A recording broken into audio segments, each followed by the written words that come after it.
ये थी अब तक की 25 बड़ी खबरें। अब आपको दिखाते हैं खबरें विस्तार से। आपके लिए खबरों की प्लेट तैयार है, तो चलिए शुरुआत करते हैं ट्रेंडिंग न्यूज के साथ।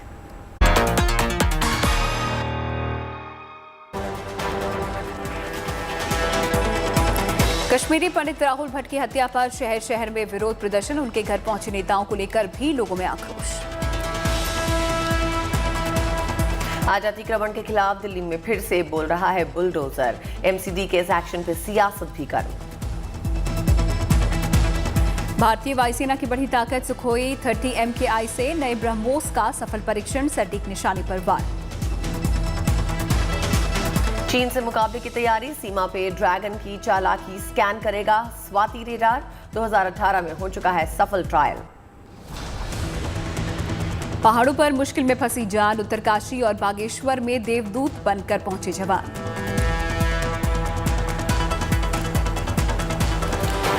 तो ये थी अब तक की सुर्खियां। अब आपको बता दें कि भारत की सैन्य ताकत लगातार बढ़ रही है और इसी सिलसिले में बंगाल की खाड़ी में ब्रह्मोस मिसाइल को सुखोई 30 से सफलतापूर्वक लॉन्च किया गया है। इस मिसाइल ने खाड़ी में मौजूद टारगेट पे सटीक निशाना लगाया है। इस परीक्षण के साथ ही भारतीय वायुसेना ने सुखोई फाइटर जेट से जमीन या समुद्र में लंबी दूरी के टारगेट्स पर निशाना लगाने की क्षमता हासिल कर ली है। देखिए हमारी एक खास रिपोर्ट।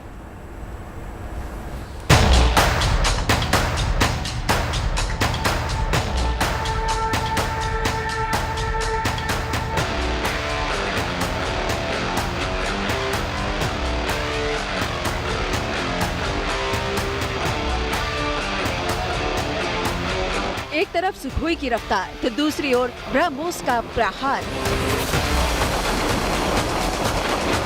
ये हिंदुस्तान की वो ताकतें हैं जिनका लोहा दुनिया मानती है। भारतीय सेना की इसी रफ्तार और सटीक मारक क्षमता ने अब एक साथ मिलकर दुश्मनों का कलेजा दहला दिया है और इसी के साथ आसमान से समुंदर में लंबी दूरी तक मार करने की ओर सेना ने अहम पड़ाव पार कर लिया है। इस बार वायुसेना के सुखोई फाइटर जेट ने बंगाल की खाड़ी में लंबी दूरी की ब्रह्मोस मिसाइल का सफल परीक्षण करके राष्ट्र रक्षा के संकल्प को मजबूत कर दिया है। वो एक बहुत शानदार लड़ाका है जिससे पाकिस्तान और चाइना दोनों काफी से ज्यादा चिंतित हैं। और ब्रह्मोस जो मिसाइल है वो दुनिया की फास्टेस्ट सुपरसोनिक क्रूज मिसाइल है। हिंदुस्तान ने अभी इसकी एक्सटेंडेड रेंज की ट्रायल की है, जिसकी इससे रेंज 290 किलोमीटर से बढ़ाकर 400 से 450 किलोमीटर की है। यानी दूसरे लफ्जों में जब इसको SU-30 के साथ मेट किया गया है तो SU-30 जो है, जिससे चाइना और पाकिस्तान पहले ही घबराए हुए हैं, वो बिना बॉर्डर क्रॉस किए हुए चाइना के तमाम टारगेट जो है LAC के उस पार जो है 400 से 450 किलोमीटर तक आसानी से बर्बाद कर सकता है। वायुसेना के मुताबिक सुखोई 30 MKI विमान से ब्रह्मोस मिसाइल के एक्सीडेंट रेंज वर्जन का ये पहला परीक्षण था और इसके सफल होने के साथ ही भारत की वायुसेना ने इस विमान से लंबी दूरी पर निशाना साधने की क्षमता को हासिल कर लिया है।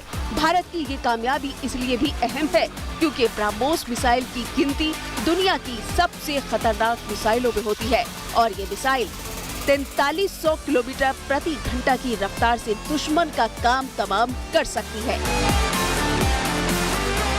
आज से 6 साल पहले सरकार ने ब्रह्मोस के एयर लॉन्च वर्जन की सुखोई के साथ जुगलबंदी का फैसला किया था और आज सुखोई और ब्रह्मोस की जुगलबंदी ने दुश्मन के दिल को दहला रखा है।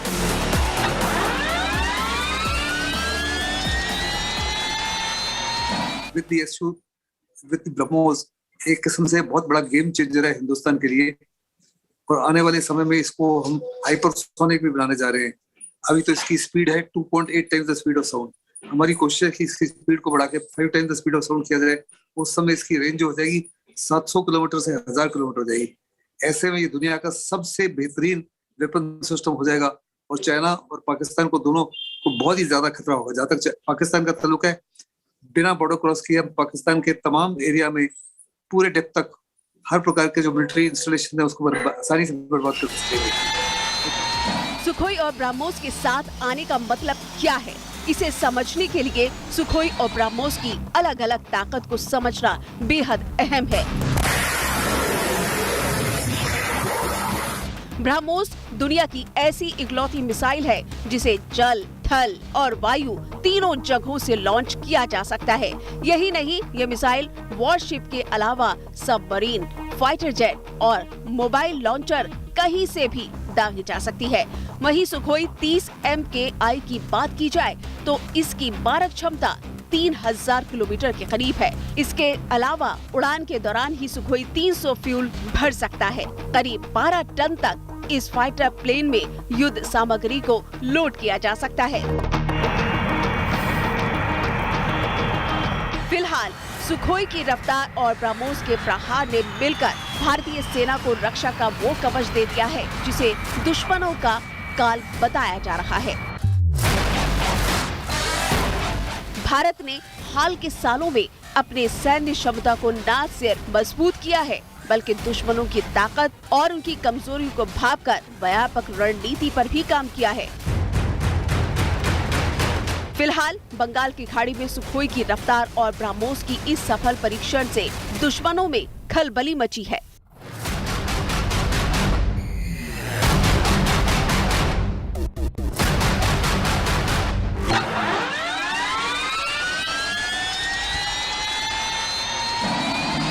पिछले महीने ब्रह्मोस के anti ship version supersonic missile का सफल परीक्षण किया गया था।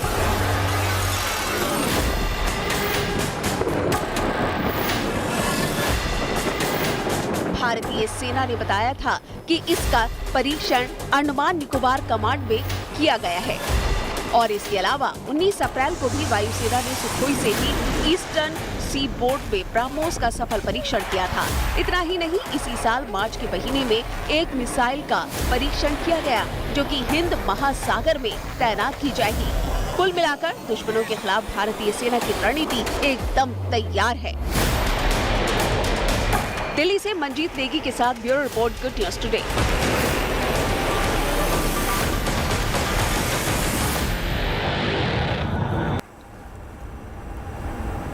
और चलिए बात सेना के उस रडार की भी कर लेते हैं जिसने चीन के होश उड़ा दिए हैं।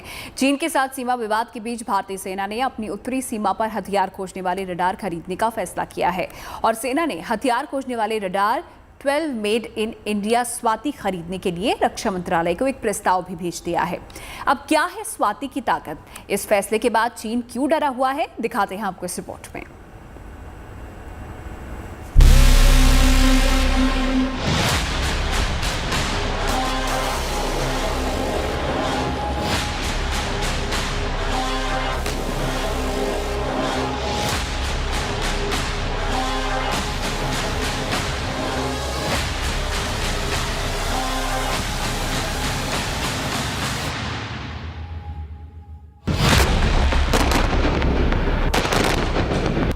चीन के तोपखानों की खबर।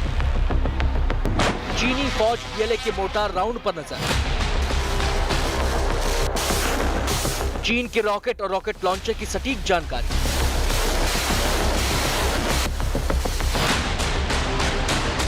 पीएलए के हर हथियारों की पुख्ता रिपोर्ट। चीन की हर चालाकी, हर चालबाजी होगी स्कैन। हिंदुस्तान के स्वाति की पावर है।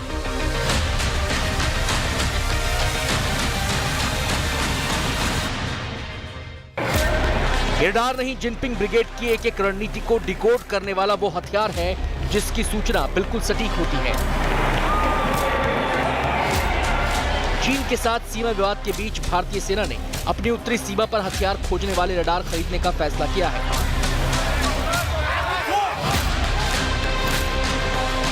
सेना ने हथियार खोजने वाले radar made in India Swati खरीदने के लिए रक्षा मंत्रालय को प्रस्ताव भेजा है। भारतीय सेना ने लगभग 1000 करोड़ के स्वाति WLR के इस प्रस्ताव को तैयार किया है।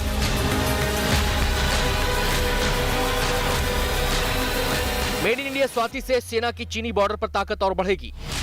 ये रडार 50 किलोमीटर के दायरे में आने वाले तोपखाने, मोर्टार राउंड, रॉकेट और रॉकेट लॉन्चर का पता लगा सकता है और उन्हें ट्रैक कर सकता है। ये एक साथ 7 लक्ष्यों को ट्रैक कर सकता है।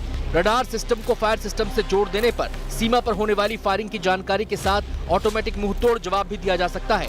दुश्मन के मोर्टार, रॉकेट लॉन्चर और आर्टिलरी गन को सिर्फ 1 से 2 मिनट में तबाह करने की ताकत रखता है। डीआरडीओ और भारत इलेक्ट्रॉनिक्स लिमिटेड के संयुक्त रूप से डिजाइन और विकसित स्वाति को 69वें गणतंत्र दिवस परेड में प्रदर्शित किया गया था। स्वाति रडार सिस्टम दुश्मन की तरफ से हो रही फायरिंग की लोकेशन या ठिकाने का सटीक पता लगाता है। इस रडार के माध्यम से सेना दुश्मन पर नजर रखती है और उनसे पहले माकूल जवाब देती है। ये Swati radar weapon locating radar है, जो कि रॉकेट और प्रोजेक्टाइल और मोटर जहां से भी फायर होते हैं उसको 50 किलोमीटर की रेंज के अंदर उसको डिटेक्ट कर सकता है। ये स्वाति रडार काफी सक्षम रडार है और इससे भारतीय सेना में आने से भारतीय सेना की ताकत और बढ़ेगी। खास करके चीन के बॉर्डर पे और पाकिस्तान के बॉर्डर पे भी ये जो रडार है ये काफी सक्षम होंगे हमारी सेना को अपनी देश की सुरक्षा करने के लिए। इस सिस्टम को 2018 में आर्मी में ट्रायल के लिए दिया गया था। इसके बाद से भारतीय फौज जम्मू कश्मीर में नियंत्रण रेखा पर अपने अभियानों के लिए स्वाति रडार का इस्तेमाल करती रही है, लेकिन अब इसका इस्तेमाल एलओसी के साथ साथ एलएसी पर होगा। यही वजह है कि चीनी फौज की टेंशन बढ़ गई है। सबसे खास बात यह है कि यह हथियार पूरी तरह से देसी है, यानी मेड इन इंडिया की पहल के तहत तैयार है। इस रडार ट्रैकिंग सिस्टम को डीआरडीओ ने बनाया है। अब सेना में इस रडार की बढ़ती मांग के बाद आत्मनिर्भर भारत और मेड इन इंडिया का संकल्प सिद्धि की ओर बढ़ रहा है। स्वाति रडार का भारतीय सेना में इंडक्ट होना ये आत्मनिर्भर भारत के लिए एक बहुत बड़ी उपलब्धि है। हमें याद होगा आज से 10 साल पहले इंडियन डिफेंस फोर्सेस की सारी डिफेंस रिक्वायरमेंट इंपोर्ट होती थी और जब से प्रधानमंत्री नरेंद्र मोदी जी सत्ता में आए उन्होंने भारत को एक सपना दिया आत्मनिर्भर भारत का। आज हमें गर्व और फक्र होता है कि भारत वर्ल्ड के टॉप 25 नेशन में से है जो कि आर्म्स को एक्सपोर्ट करता है। 2024-25 तक भारत का आर्म्स एक्सपोर्ट 35,000 करोड़ तक पहुंच जाएगा। ये आत्मनिर्भर भारत के लिए बहुत बड़ी उपलब्धि है। इस रडार सिस्टम को साल 2018 में भारतीय सेना को ट्रायल के लिए दिया गया था। भारतीय सेना के नए प्रमुख जनरल मनोज पांडे स्वदेशी हथियारों के प्रमुख समर्थक माने जाते हैं। ऐसे में भारतीय सेना को मजबूती भी मिले और हथियार स्वदेशी भी हो, इस बात पर उनका जोर है। Manjeet Negi, Delhi, good news today. Swati radar आत्मनिर्भर भारत के लिए एक बहुत बड़ी उपलब्धि और चीनी सेना और पाकिस्तानी सेना से लड़ने के लिए भी एक बहुत कामयाब चीज़ हासिल की गई है। आपको बता दें, अब बाबा के केदारनाथ धाम के दर्शन करने के लिए लोग पहुंचे हैं, जहां भक्तों के पहुंचने का सिलसिला लगातार जारी ही है। केवल केदारनाथ यात्रा की बात करें तो यहां पहले सप्ताह में ही श्रद्धालुओं का आंकड़ा करीब 1 लाख के पार पहुंच गया है। आपदा के बाद बीते 8 वर्षों में पहले सप्ताह में ये सबसे बड़ा आंकड़ा माना जा रहा है। भारी संख्या में भक्तों की भीड़ के मद्देनजर दर्शनों की अवधि पहली पारी में 2 और दूसरी में 3 घंटे बढ़ा दी गई है। अब श्रद्धालु देर रात तक बाबा के दर्शन कर रहे हैं और हाल ये है कि बाबा के दर्शनों के लिए केदारनाथ धाम में श्रद्धालुओं को घंटों लाइन में इंतजार करना पड़ रहा है। यही वजह है कि श्री बद्रीनाथ केदारनाथ मंदिर समिति ने दर्शनों की अवधि में 5 घंटे की बढ़ोतरी की। इसके अलावा किसी भी अनहोनी से निपटने के लिए प्रशासन ने एनडीआरएफ और आईटीबीपी के जवानों को तैनात किया है। आस्था के इस महातीर्थ पर मेडिकल सुविधाएं बढ़ा दी गई हैं और रजिस्ट्रेशन को भी सीमित किया गया है ताकि सभी श्रद्धालु बिना किसी असुविधा के बाबा के दर्शन कर सकें।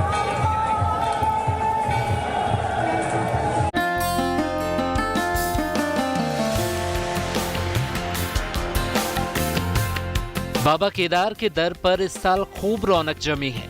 देश भर से श्रद्धालु बड़ी तादाद में बाबा केदार के दर्शन को पहुंच रहे हैं। इस साल कपाट खुलने के बाद से 1 लाख से ज्यादा श्रद्धालु केदारनाथ धाम में दर्शन कर चुके हैं। भक्तों की भारी भीड़ और उत्साह को देखते हुए केदारनाथ धाम में दर्शन की अवधि पहले से ही बढ़ा दी गई है।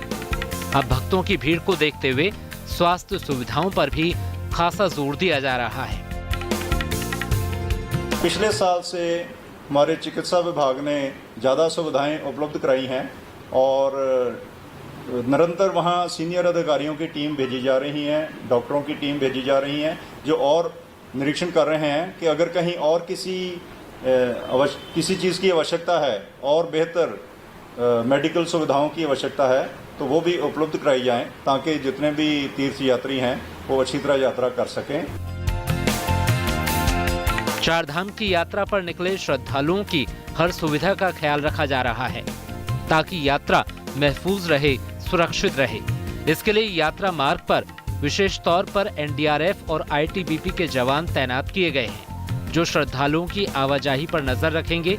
व्यवस्था बनाए रखने के साथ ही ये जवान मुसाफिरों की स्वास्थ्य संबंधी जरूरतों का भी ख्याल रखेंगे और जरूरत पड़ने पर उन्हें मेडिकल हेल्प भी मुहैया कराएंगे। आईटीबीपी के जवान भी वहां आ गए हैं, एनडीआरएफ के लोग भी वहां हैं ताकि अगर पैदल ट्रैक पे चलते किसी यात्री को कोई असुविधा होती है, कोई सांस फूलने लगती है, वो नहीं चल पा रहा, तो ये एसआरडीएफ वाले, आईटीबीपी वाले और एनडीआरएफ वाले आदमी हमारे जो पैरामेडिक्स हैं उनके साथ मिलके उस यात्री को उठा के जहाँ पकड़ के जो नियरेस्ट कैंप है, मेडिकल कैंप है, वहाँ तक ले आएं जहाँ उसका उपचार हो सके। केदारनाथ धाम की यात्रा सुगम और सहज बनाने के लिए प्रशासन यात्रियों की तादाद भी सीमित कर रहा है। उन्हीं श्रद्धालुओं को केदार घाटी जाने की अनुमति दी जा रही है जिनका रजिस्ट्रेशन हुआ है। इससे केदार घाटी में भक्तों की तादाद सीमित रहेगी और व्यवस्था भी कायम रहेगी। हर जगह जो कैरिंग कैपेसिटी बोलते हैं कि कितनी क्षमता है हर एक धाम की, कितने यात्री वो आराम से समा पाएंगे, उतने वो सीमित कर दी गई है। रजिस्ट्रेशन प्रत्येक दिन उतनी ही होती है। अगर आप भी चारधाम यात्रा पर जा रहे हैं तो कुछ विशेष बातों का ख्याल रखें ताकि आपकी यात्रा शुभ और सुरक्षित रहे। यात्रा पर निकलते वक्त गर्म कपड़े साथ रखें। पहाड़ों में बारिश कभी भी हो सकती है, लिहाजा रेनकोट या छाता जरूर रखें। एक सामान्य व्यक्ति को गौरीकुंड से केदारनाथ धाम जाने में कुल 5 से 6 घंटे का समय लगता है, तो जल्दबाजी के बजाय आराम से चलें। हड़बड़ी से हादसे की आशंका बनी रहती है। आपको सांस लेने में दिक्कत का सामना करना पड़ सकता है या कोई दूसरी समस्या हो सकती है। अपनी यात्रा की शुरुआत सुबह जल्दी करें ताकि दिन में आप आराम से केदारनाथ धाम पहुंच सकें। दर्शन के बाद यहां एक रात रुकें और अगले दिन सुबह गौरीकुंड के लिए वापसी की यात्रा शुरू करें। ध्यान रखें कि अगर आप दर्शन, चढ़ाई और वापसी एक दिन में ही करने की सोच रहे हैं तो आप शाम तक या रात तक गौरीकुंड तो वापस पहुंच जाएंगे, लेकिन यहां आपको दिक्कतों का सामना करना पड़ सकता है क्योंकि गौरीकुंड में होटल या लॉज सीमित संख्या में हैं। यात्रा के दौरान आपकी सेहत और सुरक्षा की जिम्मेदारी महज प्रशासन की नहीं, आपकी भी है। लिहाजा यात्रा करते वक्त संभल कर चलें, अपने स्वास्थ्य का ध्यान रखें, जल्दबाजी ना करें और अपने साथ ही दूसरों का भी ख्याल रखें ताकि भोले के दर पर सबका भला हो, सबका कल्याण हो। Dilip Singh Rathore, Dehradun, good news today. और चलिए बात करते हैं सांसें थाम देने वाले रेस्क्यू ऑपरेशन की। उत्तराखंड के बागेश्वर और उत्तरकाशी से रेस्क्यू की 2 तस्वीरें सामने आई हैं जहां पर पानी के तेज बहाव के बीच जिंदगी की पतवार थम गई थी, लेकिन देवदूत बने भारतीय जवानों ने जिंदगी की पतवार को न सिर्फ थामा बल्कि उसे सुरक्षित ठिकाने तक भी पहुंचाया।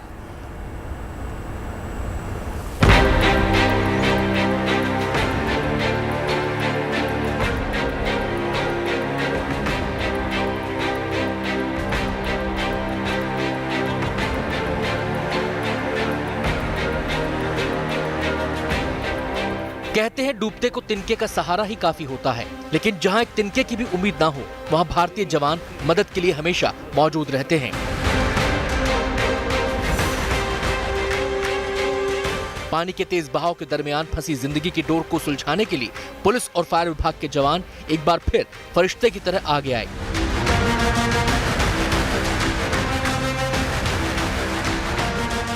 ये तस्वीरें उत्तराखंड के बागेश्वर की हैं, जहां तेज बारिश की वजह से सरयू नदी अचानक उफान पर आ गई और 3 लोगों की जिंदगी सरयू के तेज बहाव के बीच फंस गई।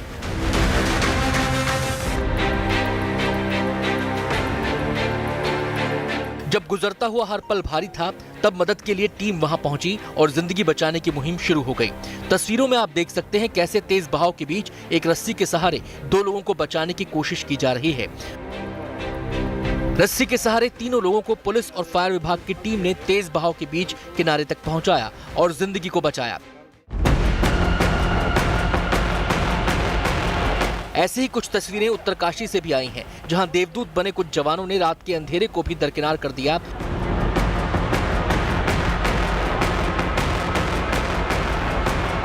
यहां के मनेरी डैम के पास एक टापू में कुछ लोग फंस गए थे, जिसके बाद एसडीआरएफ की टीम मौके पर पहुंची और मिशन जिंदगी शुरू कर दिया।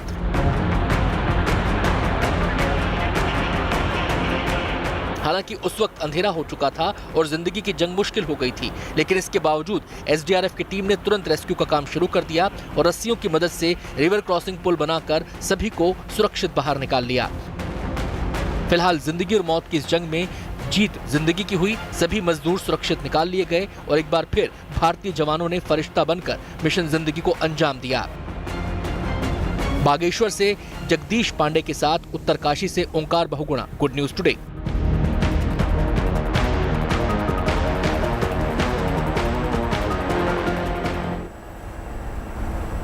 और अब बात कर लेते हैं मौसम की। साइक्लोन आसानी के आने की वजह से देश के कुछ राज्यों में बारिश के कारण गर्मी से थोड़ी राहत मिली है, लेकिन देश के कई राज्य ऐसे भी हैं जहां तपती गर्मी और चढ़ते पारे ने परेशान कर रखा है। गर्मी और तेज धूप के ऐसे मौसम में ज़रूरत सावधान रहने की है। सूरत, आगरमालवा, चुरू, मुरादाबाद, कानपुर और आगरा की ये तस्वीरें बताने के लिए काफ़ी हैं कि गर्मी किस कदर कहर बरपा रही है। हालांकि राहत की बात यह है कि मौसम विभाग ने प्री मानसून के कारण इन सभी जगहों पर अगले 4 से 5 दिन में तेज हवा और हल्की बारिश से गर्मी से राहत पाने की खबर दी है।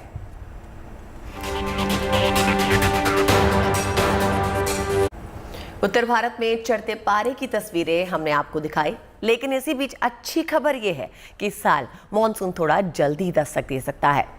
मौसम के जानकारों की माने तो अंडमान निकोबार द्वीप समूह में 15 मई के आसपास मौसम की पहली बौछार हो सकती है। इस साल समय से 4 दिन पहले यानी 26 मई को मानसून के केरल पहुंचने की संभावना है। उत्तर भारत में सूरज आग गल रहा है। ऐसे में उम्मीदें टिकी है बरखा रानी पर। फिलहाल जो संकेत मिल रहे हैं उसके मुताबिक बरखा रानी वक्त से पहले मेहरबान हो सकती है। गुड न्यूज ये है कि मानसून 15 मई के आसपास दक्षिण अंडमान सागर और उसके आसपास के इलाकों को सराबोर कर सकता है। इसे केरल में वक्त से पहले मानसून के दस्तक देने की उम्मीद बन रही है। फिलहाल देश के ज्यादातर हिस्से भीषण गर्मी की चपेट में है।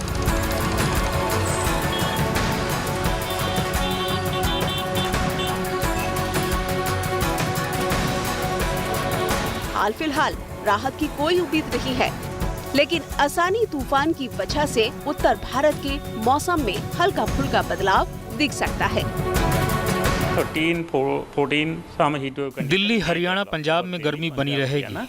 So that we are keeping in monitoring because the आसानी तूफान की वजह से उत्तर भारत में भी मौसम पर अगले कुछ दिनों तक असर दिख सकता है। 16 तारीख को एक और पश्चिम विक्षोभ दिख सकता है। Strong westerly and another western disturbance, the active western disturbance is coming around 16th.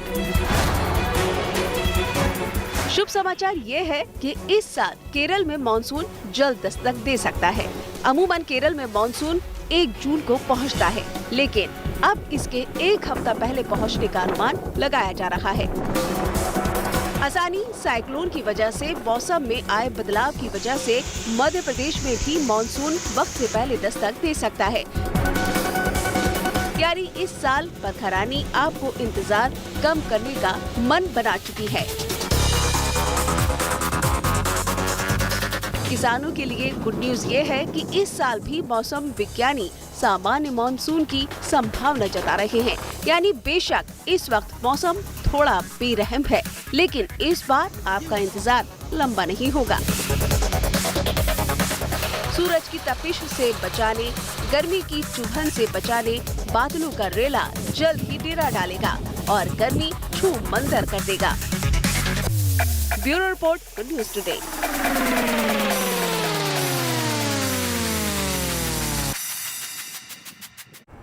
इधर राजस्थान के दौसा में एक अनोखी शादी की चर्चा दूर दूर तक हो रही है। इस शादी के जरिए न केवल दो लोग जिंदगी भर के बंधन में बंध गए, बल्कि एक बड़ा संदेश भी दिया गया है। अब क्या है ये मैसेज, आपको दिखाते हैं इस रिपोर्ट में। ट्रैक्टर पर लड़की की विदाई शायद ही आपने कहीं देखी होगी, लेकिन राजस्थान के दौसा में कुछ ऐसा ही नजर आया है। दुल्हा अपनी दुल्हन को ट्रैक्टर से विदा कर ले गया। दरअसल इस ट्रैक्टर के जरिए दुल्हा और दुल्हन पानी की कमी दूर करने के लिए संदेश देना चाहते थे और इसीलिए ये कदम उठाया। लेकिन ट्रैक्टर में ये एक अलग ही है जो अच्छा लगा। पहले यहाँ पे पानी था, अब पानी नहीं है। अगर ये नहर योजना हमारे यहाँ आती है तो किसान वापस जिंदा होगा। दौसा समेत पूर्वी राजस्थान के 13 जिलों में पानी की कमी रही थी, लेकिन अब इस इलाके में सूखे से बुरा हाल है और इसीलिए ईस्टर्न राजस्थान कैनाल परियोजना को यहाँ भी लागू करने की मांग जोर पकड़ने लगी है।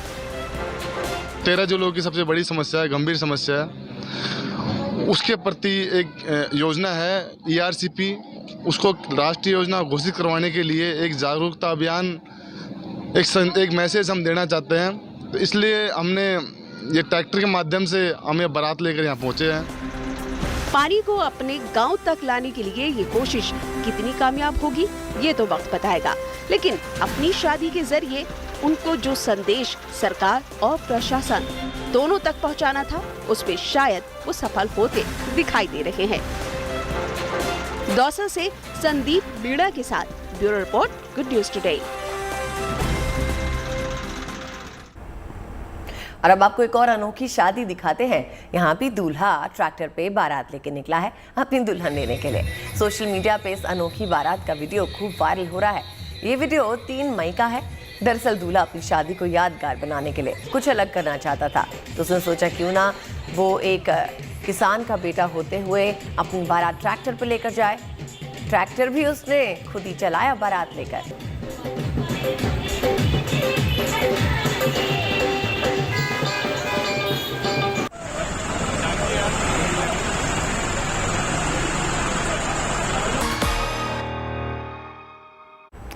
और चलिए नजर आ लेते हैं कुछ ऐसे वीडियोस पर जो कि इस वक्त सोशल मीडिया पर छाए हुए हैं, सुर्खियां बटोर रहे हैं। देखिए।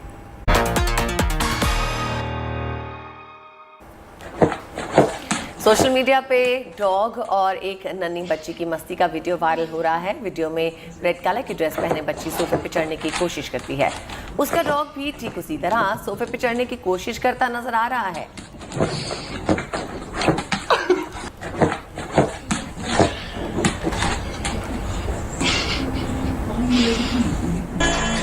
फ्रेंच फ्राइज न सिर्फ इंसानों को बहुत पसंद है, बल्कि इस डॉगी के भी फेवरेट हैं। और अगर इसके साथ चटनी का स्वाद मिल जाए तो कहने ही क्या। अपने मालिक के साथ रेस्टो पहुंचाई डॉगी फ्रेंच फ्राइज के साथ चटनी के मजे ले रहा है।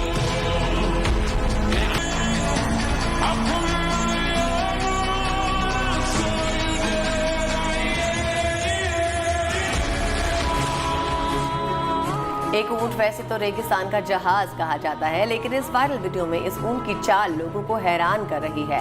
रेत के ऊंचे टीले पर चढ़ने के लिए ये ऊंट घुटनों के बल चल रहा है। शिखर पर पहुंचने के बाद ऊंट। घर में कोई ना हो तो नन्हे उस्तादों की मस्ती और धमाल बढ़ जाता है। अब जरा इन्हें देखिए, पानी से खेलने और मस्ती के लिए किस तरह से एक ट्रिक का इस्तेमाल उन्होंने किया और चढ़ गए वॉश बेसिन पर। टोटी से पानी चलाया और मस्ती शुरू कर दी। बच्चे की मस्ती का ये वीडियो लोगों को खूब पसंद आ रहा है।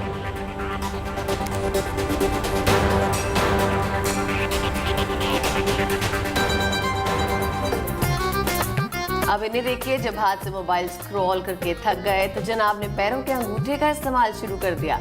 इस बच्चे का ये वीडियो बहुत वायरल हो रहा है। मोबाइल को बिस्तर पर रखकर पैर के अंगूठे से स्क्रीन को स्क्रॉल करने का ये अंदाज लोगों को बेहद पसंद आ रहा है।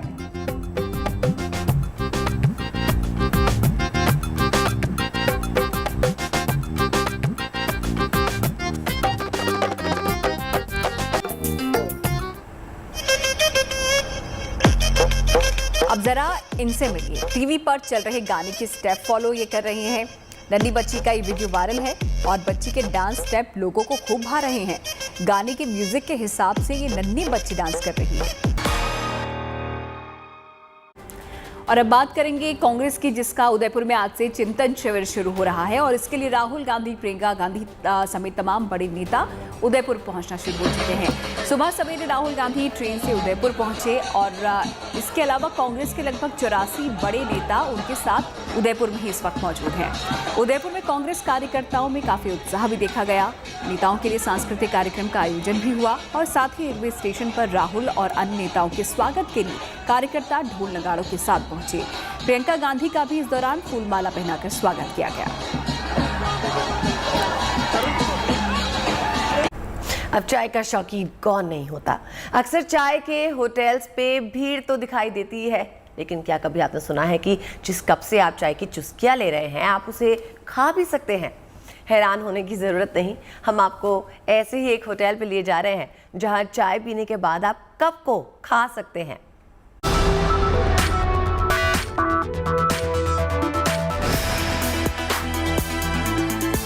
चाय पियो और कप खा जाओ।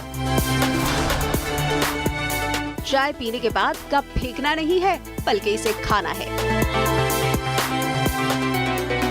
पहले चाय पीजिए, फिर कप भी खा लीजिए। अगर चाय पीने के साथ ही चाय का कप भी खाने का ऑप्शन मिल जाए तो बेशक ये बात आपको हैरान जरूर कर सकती है। लेकिन महाराष्ट्र के बुल्ढाणा में होटल मनुसकी एक ऐसा टी स्टॉल है जहां आप चाय भी पी सकते हैं और उसके बाद चाय वाला कप खा भी सकते हैं। इस अनोखी चाय के होटल के मालिक है नीलेश दुर्गे, जिनका ये खास टी स्टॉल काफी चर्चा में है, क्योंकि यहाँ जो आकर चाय पीता है तो कप भी खा लेता है। आप जरूर सोच रहे होंगे कि आखिर चाय के कप में ऐसा है क्या अनोखा कि लोग उसे छोड़ते नहीं हैं, बल्कि उसे खा लेते हैं। दरअसल जिस कप में इस होटल पर चाय दी जाती है वो दिखने में भले ही कुल्हड़ जैसा नजर आता हो, लेकिन उसे मिट्टी से नहीं बल्कि उसे आइसक्रीम कोन बनाने वाले मटेरियल से तैयार किया जाता है। यानी जैसे आप आइसक्रीम का कोन खा लेते हैं, बिल्कुल ऐसे ही चाय का कप भी खा सकते हैं। नीलेश की इस खास चाय को पीने के लिए लोगों की भीड़ लगी रहती है। हर कोई ये जानना चाहता है कि आखिर चाय पीने के बाद कप खाया कैसे जा सकता है। दरअसल अक्सर होटलों पर मिलने वाली चाय प्लास्टिक के कप में दी जाती है, जो न सिर्फ पर्यावरण के लिए नुकसानदेह है बल्कि हमारे शरीर को भी कैंसर जैसी बीमारियां होने की आशंका बढ़ा देता है। ऐसे में नीलेश की ये अनोखी पहल स्वाद के साथ सेहत के लिए भी बेहद फायदेमंद है। यानी चाय की चुस्कियों के साथ सेहत का भी भरपूर ख्याल। बुल्ढाना से जका खान के साथ bureau report, good news today. और चलिए कार्यक्रम के आखिरी पड़ाव पर हम पहुंच चुके हैं और यहाँ पर हम आपको दिखाते हैं आज का विचार। स्वामी विवेकानंद ने कहा है, जिंदगी का रास्ता बना बनाया नहीं मिलता, इसे खुद बनाना पड़ता है। जिसने जैसी राह बनाई उसे वैसी ही मंजिल मिलती है।